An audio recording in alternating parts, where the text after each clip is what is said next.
Hello everyone, so in my previous upload I demonstrated how to create any color using just 4 colors in addition to the white pencil, and I thought it would be nice to follow it up with a demonstration of how to apply this limited pencil technique in an actual portrait drawing. Now this was a bit of a challenge for me because even though I've used this technique of limited pencils for drawing in the past, I've never attempted it on a portrait drawing, and as you may know, portrait drawing is a bit more technical and a little more difficult to do compared to other forms of drawing like say animal drawing. However, even though it was challenging, it was also a lot of fun as well.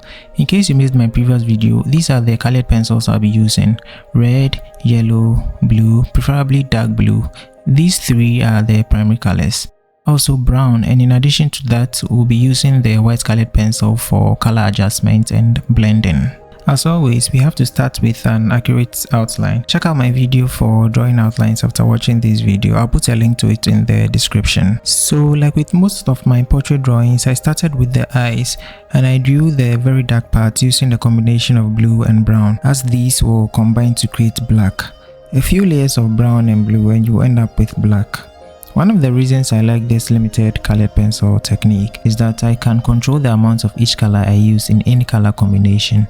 The pink parts were done by combining red and white, and this included the white of the eye, which, as you may know by now, is never really white. It usually has a grey or pinkish tone to it. I then moved to the pupil, which is almost always black, so I combined brown and blue again while leaving a few white spots to create the illusion of reflection. The next facial feature I drew was the brows, which was predominantly brown. I layered a bit of yellow over to create an illusion of the underneath skin and also to brighten up the brows a bit. I then did more layering to create more depth. I finished it off by blending out with a solvent to make it look a bit more realistic.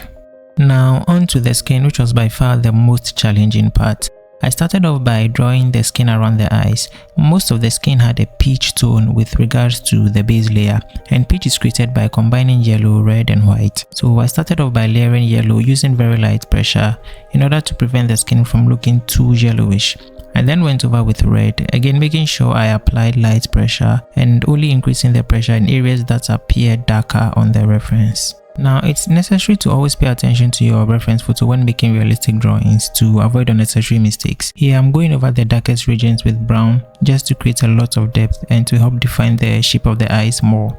You can always go back to layer more of whichever color you deem necessary when drawing. The next thing is to blend using the white colored pencil. Remember, apart from blending the layers together, this also helps to create that peach look I talked about in the beginning. So the white colored pencil here is actually serving 2 purposes.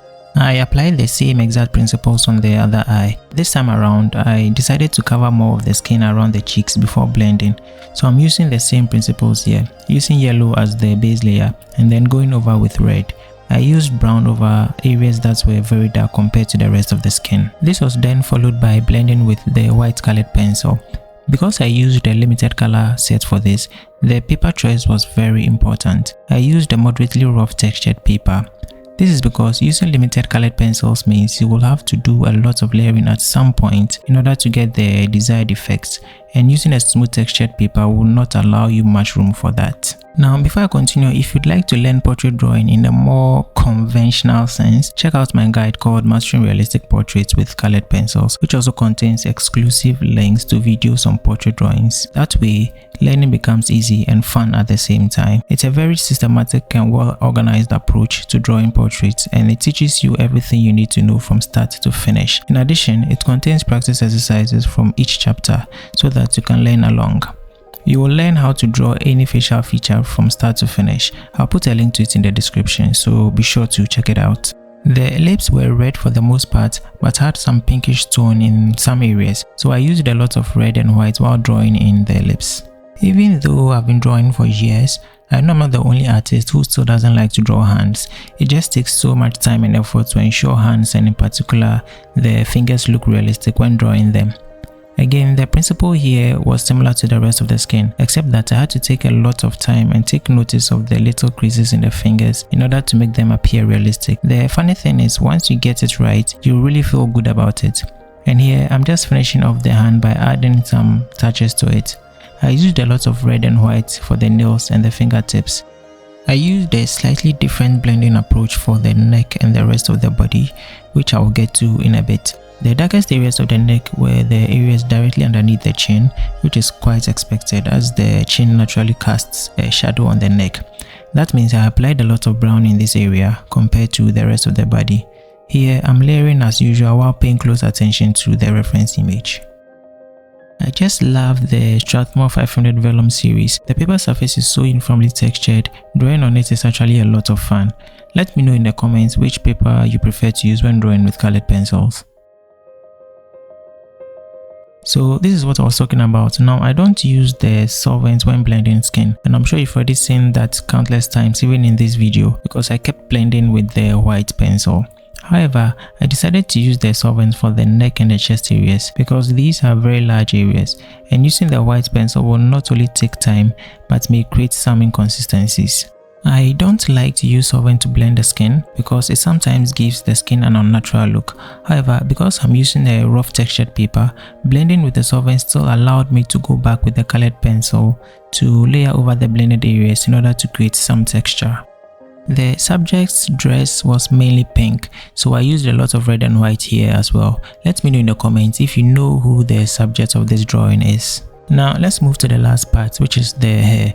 I actually used just 3 colors here, brown, blue and white. Majority of it was done with just brown and blue though. I started off by picking out the darkest areas in the hair. I layered the brown and blue pencils to create black. For the areas that appeared to be dark brown, I just kept layering brown over several sessions. I then blended with the solvent like I always do for my hair drawings, blending from the lightest regions to the darkest.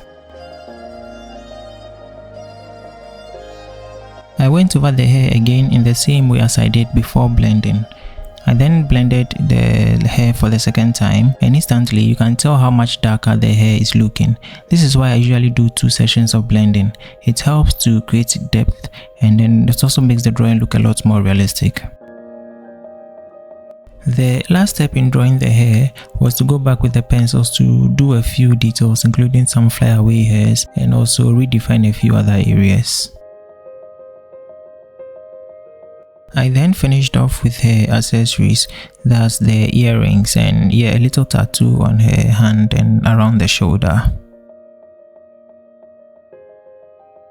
Like I always do for all my portraits, I added a few finishing touches where I deemed necessary. I hope you enjoyed watching this. It's incredible how much can be done with a limited colored pencil set. Practice, as I usually say, is the most important thing. If you are new to colored pencil drawing or probably an intermediate learner, you might want to check out my free ebook called The Basics of Realistic Colored Pencil Art, where I take you through everything you need to know about colored pencil art. It's absolutely free. The link will be in the description. Have a wonderful day and I'll see you in the next one.